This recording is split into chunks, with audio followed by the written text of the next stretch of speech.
నాయకుడు మా రాజేశ్వర రెడ్డి గారు, మా హరీష్ రావు గారు, వీళ్ళందరూ, మా దయాకర్ రావు గారు, ఆ ప్రాంత నాయకులు రాజయ్య గారు అందరూ పోయి ఈ దున్నపోతు లాంటి ప్రభుత్వాన్ని మొద్దు నిద్ర నుంచి లేపేదాకా 35 రోజుల తర్వాత మొద్దు నిద్ర లేచి ఆఖరికి పంపులు చాలు చేస్తే ఇలా 600 కోట్ల నష్టం, పంట నష్టం ఒక్క జనగామ జిల్లాలో వచ్చింది.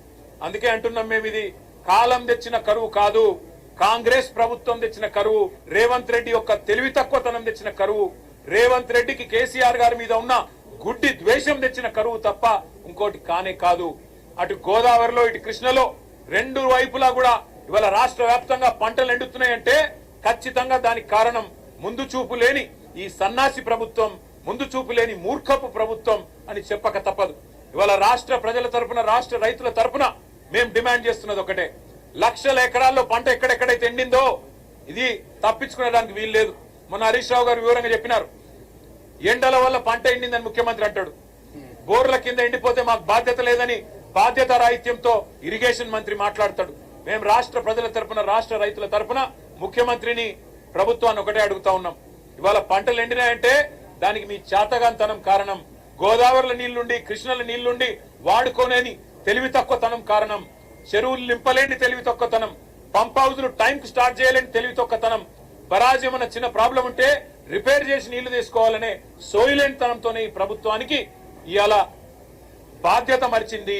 అందుకే మేము రాష్ట్ర ప్రజల తరపున అడుగుతా ఉన్నాం, ఎక్కడెక్కడైతే పంట ఎండిపోయిందో ఎకరానికి 25,000 రూపాయల చొప్పున వెంటనే ఈ బడ్జెట్ లో డబ్బులు కేటాయించి నష్టపరిహారం రాష్ట్ర ప్రభుత్వమే చెల్లించాలి.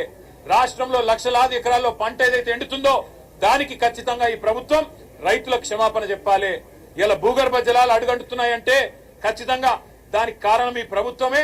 చెరువులు నింపకపోవడం, ఇష్టం వచ్చినట్టు చెక్ డ్యాములు నింపకపోవడం, ఇష్టం వచ్చినట్టు ఇసుక తోడుకోవడానికి, కేవలం ఇసుకతో దోపిడీ కాంగ్రెస్ నాయకుల జేబులు నింపడానికి మీరు చేసిన నిర్వాహకం అనే కారణం ఇవాళ గుర్తుపెట్టుకోవాలని కోరుతూ, రాష్ట్ర రైతాంగానికి కేసీఆర్ గారు ఉన్నారు, బీఆర్ఎస్ ఉన్నది, మేము భరోసాను ఇస్తూనే ఉంటాం, మీ తరఫున కొట్లాడుతూనే ఉంటాం. ఎక్కడెక్కడైతే పంటలు ఎండుతున్నాయో ఆయా ప్రాంతాల్లో పర్యటించి రైతుల్లో మనోధైర్యాన్ని నింపడానికి మేము ప్రయత్నం చేస్తూనే ఉంటామని చెప్పి కూడా తెలియజేస్తూ, రాష్ట్ర ప్రభుత్వం వెంటనే ఎకరానికి 25,000 రూపాయలు నష్టపరిహారం ప్రకటించాలి, ప్రాయశ్చిత్తం చేసుకోవాలి, క్షమాపణ చెప్పాలని చెప్పి కూడా రాష్ట్ర రైతాంగానికి మేము డిమాండ్ చేస్తాం.